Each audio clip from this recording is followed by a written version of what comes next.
दरम्यान मी आयुष्याची खरी सुरुवात करतोय अशी प्रतिक्रिया अशोक चव्हाण यांनी या पक्षप्रवेशाच्या वेळी दिली। नरेंद्र मोदींच्या नेतृत्वामध्ये काम करणार आहे, देशाच्या प्रगतीमध्ये योगदान द्यायला हवं आणि यासाठी मी भाजपमध्ये आलो असंही अशोक चव्हाण यांनी म्हटलं।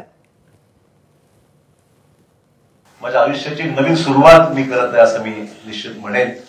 इतके वर्ष मी गेल्या 38 वर्षाचा माझा हा राजकीय प्रवास हा मी आज बदल करत आहे आणि त्यातून आज भारतीय जनता पक्षाच्या या पक्षामध्ये प्रवेश करत आहे।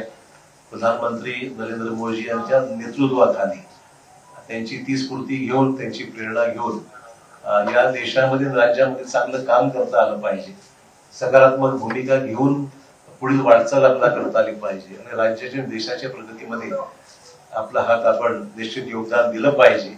या प्रामाणिक भूमिकेतून मी आज या ठिकाणी आज पक्षामध्ये प्रवेश करत आहे। व्यक्तिगत स्वरूपाचे कुठले दोषारोप मी कोणावर केलेले नाही, करणार नाही। मी आजपासूनच इथे पॉझिटिव्ह कामाला लागलेलो आहे।